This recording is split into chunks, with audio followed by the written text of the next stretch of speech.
Welcome, dear friends, to Cardiac Radio and another inner journey with Paul and Stephen. We are here studying this phenomenal book. This is the second time Cardiac Radio goes over this book. Did you know that we started the Cardiac Radio videos in 2016 with the Paul and Stephen book? Yes, it was November 2016, and we inaugurated a new era, an era of studying with Paul and Stephen. And we've been through this journey for a few weeks, couple weeks, and now we are in chapter 6 of part 2, Journeys and Sacrifices.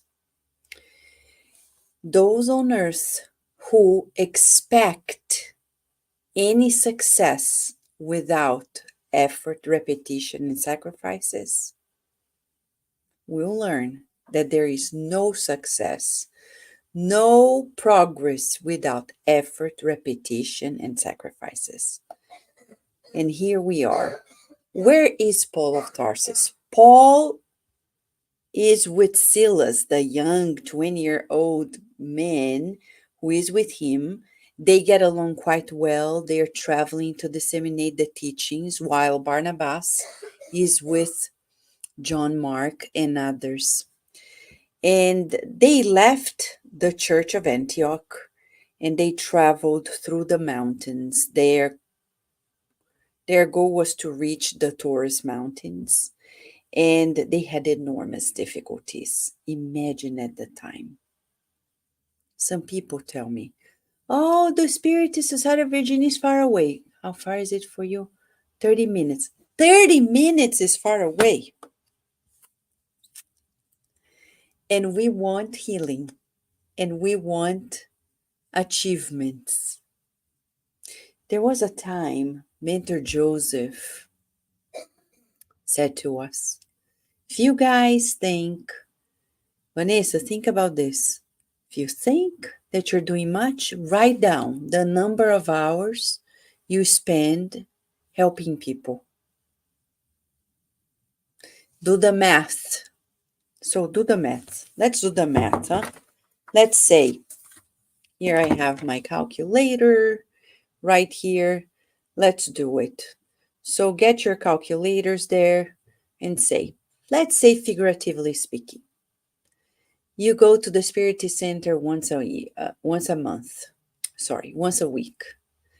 And then you go there, it takes you like 30 minutes to go, 1 hour or 2 hours max to leave the center, and then half an hour to leave. Let's count, let's be generous, 3 hours. 3 hours, right? 1 week has 168 hours. 3 hours in 168 is not even 2% of our week. Think about this. It's 1.7% of our whole week we're going to the center. If you do it twice a week, 3%, 3.4%. If you do it 3 times a week, it's still less than 10% of your week. Think about this. And we think we're doing, oh my gosh, so much.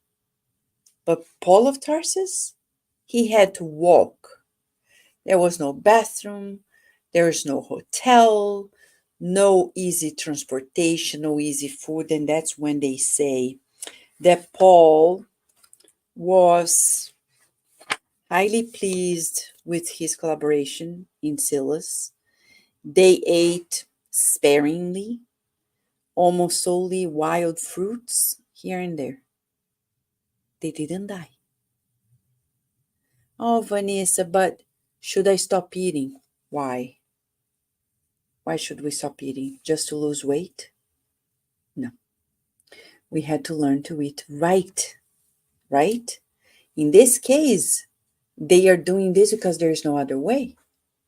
So they are together, sacrificing, traveling, And we hear our dear Emmanuel talking about their hard work, no complaints. No complaints whatsoever. By the way, complaining, nagging, André Luiz in the book No Solar tells us that it's mental illness. So if we want to evolve, we want to cut down the complaining. How? By practicing speaking the positive always. Okay?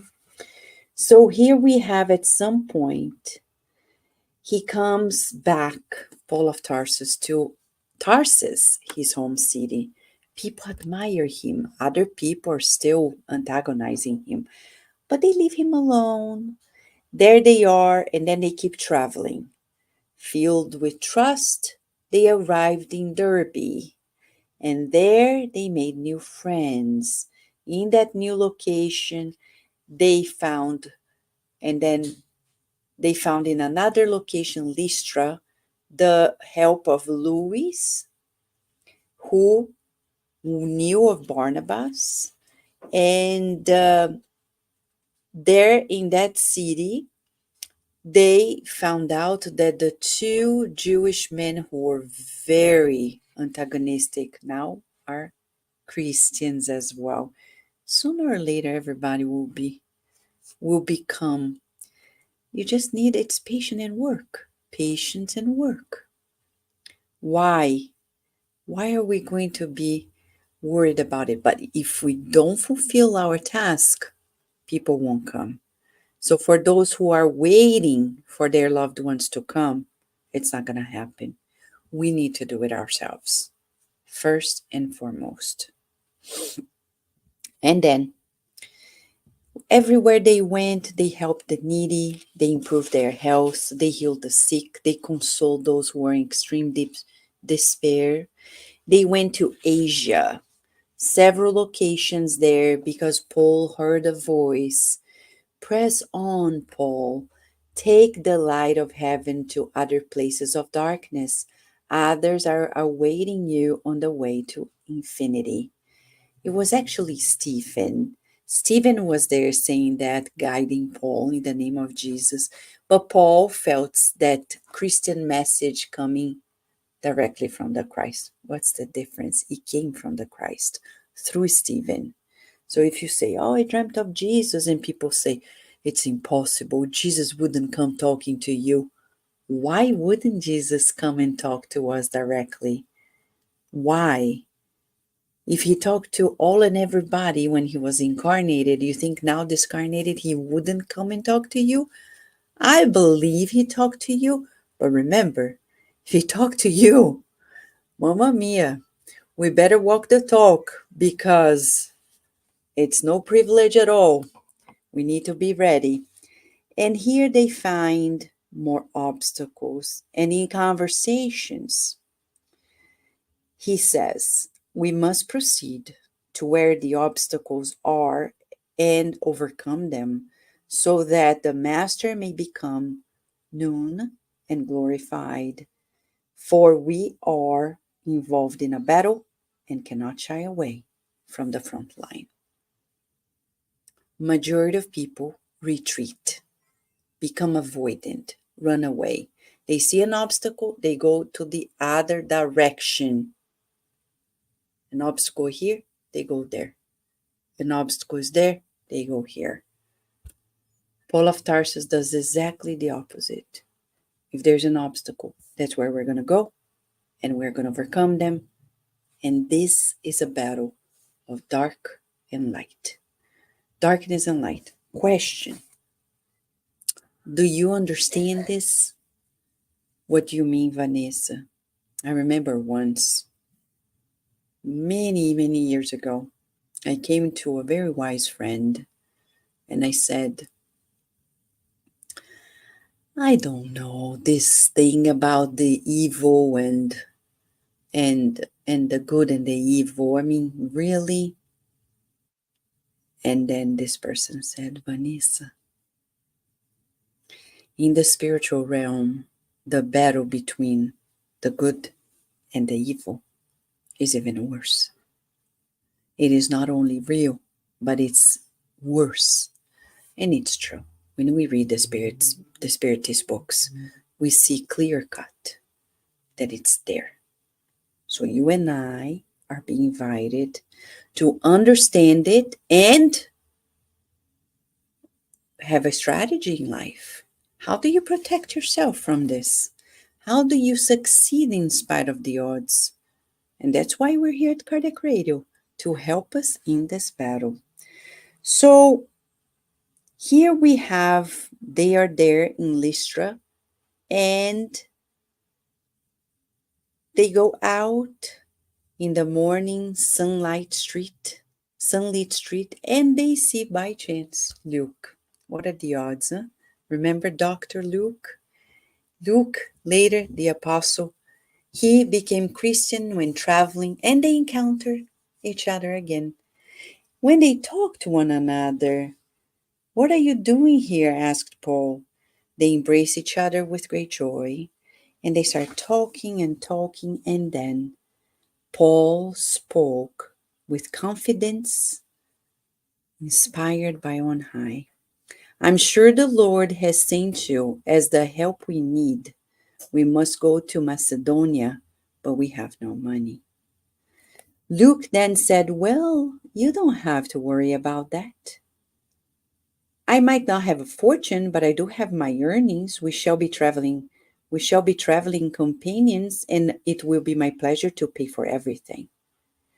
The conversation goes on, and Paul says, "Listen, Luke, if you have no immediate commitments, why don't you devote yourself entirely to the work of the Divine Master?" And he replies, "Yes, but I have to consider the duties of my profession." And Paul says, "But who was Jesus but the divine doctor of the whole world? Until now, you've been healing bodies, which in one way or another will perish sooner or later. Wouldn't treating the spirit be a more worthwhile effort?" He kept talking, and Luke says, pondered very seriously about it. "You're right." Paul then asks, "Would you like to work with us to teach the gospel in Macedonia?" "I shall go with you." Second question to you and I. If you get an invitation like this, will you go? Majority of people don't go. They say, "I can't help in the Spiritist Center because I have my profession. It's almost an insult because it's as if we don't have our lives. We also have our professions. We also have our families. We also have our lives. Who doesn't?" But we find time. Think about it. The math again. If you spend 2 hours in a Spiritist Center, half an hour traveling, 3 hours 1 week, in 168 hours per week, we've done only 1.7% of that week. That's it, not even 2%. If you do that twice a week, it's 3.4% of the week. And you think it's much? Luke changed the course of his life, like Paul, like Peter, like James. But Vanessa, they are missionaries, but who is not asked to be in the harvest of the Christ? Think about it. We are thinking about it. So then, it's not easy. They start traveling, and it's not easy. It was on such travels that Paul of Tarsus established relationships, winning many friends that he cited in the epistles. They headed to Neapolis and then Philippi and continued on Thessalonica. Luke and Timothy went to Thessalonica, while Silas and Paul continued. And they go on, the difficulties immense. Paul of Tarsus, then in this new city, Philippi, they had no synagogue. They found Lydia, this woman, a generous and honorable widow, who said that she wanted to open her house to make it a church. Paul of Tarsus looked at her with tears in his eyes, listening to her voice overflowing with crystalline sincerity. He remembered that in the East, on the unforgettable day of the Calvary, only women had followed Jesus to his dolorous death, and women were the first to see him after his glorious resurrection. And it was women again who, in a sweet spiritual encounter, now received the word of the gospel in the West for the first time. The apostle of the Gentiles silently contemplated the large group of young girls kneeling under the loving shade of the trees. And then there started another church of the Christ-like teachings. Well, Philippi was there, and it was a Greek city. And the traditions of Delphi, they had an oracle. They had an oracle in the city. And in the city where there was an oracle, there was a young woman who was the medium. When she saw Paul of Tarsus, she started saying things like, "Receive these messengers from God Most High, they are proclaiming salvation." Paul never agreed with the marketing of heavenly goods because she was a medium. There were managers on the behind the scenes, bad spirits on the other side. They were making money out of it. He never agreed with that. And he turned. She kept repeating it. And at some point, Paul looks at her. He doesn't feel praised in any way he means. He says, "You perverse spirit, we're not angels.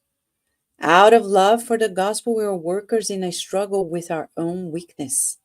In the name of Jesus Christ, I order you to leave forever.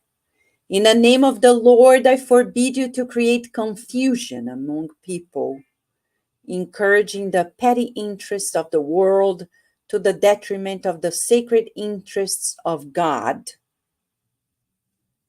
The poor girl recovered her senses immediately and was freed from the evil influence.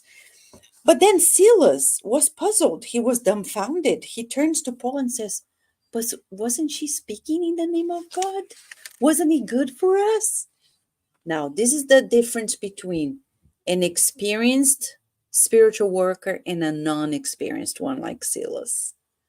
Paul turns and says, "Silas, while on earth, can we perchance appraise any work before it is concluded?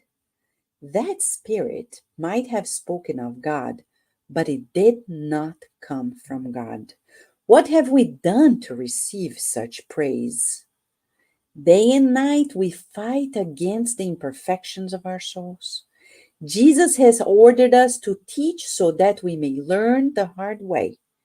You know that I am at war with the thorn of lower desires. Well then, would it be right for us to accept undeserving titles when the Master himself rejected the label good? Of course, if that spirit had come from Jesus, its words would have been otherwise. It would have encouraged our efforts and understood our weaknesses." Silas was impressed by this highly justifiable explanation, and yet he asked. And Paul said, "How did you reach the conclusion that maybe we shouldn't entertain relationship with the other realm, mediumship. And then Paul says, Christianity without prophecy would be a body without a soul. If we close the door of communication with the master sphere, how would we receive his teachings? Priests are men, temples are made of stone. What would our task be without light from the higher realms? He keeps on talking and talking. But the incident with the girl had consequences. People were furious because the girl, who was a seer, she was a medium, was no longer able to see anything. Then the city went after them, gossiping about them. 3 days later, Paul and Silas were taken by surprise in the middle of the square. They were attacked mercilessly. They were submitted to torture. They were imprisoned. And a phenomenon happens in prison. While he's in prison in Philippi, believe it or not, while they are there, they get to know that the good spirits are there. They are talking about it with everybody. And once they are talking to everybody, the doors of prison open. When the guard sees, he wakes up because he was sleeping, that the doors are open. He wanted to kill himself because he knows he's going to be sacrificed when people know that he didn't do his job. Paul stops him and says, no, don't kill yourself. Don't go there. Don't go there, please. We're not going to escape. We're going to stay here. The man also became Christian. Well, when Paul of Tarsus presented his credentials, he's a Roman citizen. He was released. They were released. They went on their way, more struggles on the way, more traveling, more difficulties, and finally he goes to Athens, his dream, to speak to the people of great intellect. But to his surprise, they shut him down. He cried, he wept so much because then he understood what Jesus said. Where there was a struggle, there would always be fruit to harvest. I know many people who tell me, Vanessa, Spiritism is going to be known in the United States through science. I don't think so. Spiritism everywhere in this world will be known through our sufferings. Where there's suffering, Spiritism is going to conquer ground. Why? Bringing consolation, bringing new understanding. When people are doing well, they don't need God. They don't need the higher spirits. Well, they think they don't need. We all need. So here we are.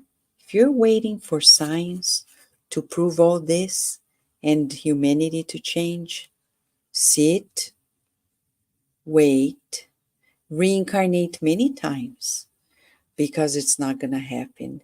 Human nature is equal everywhere.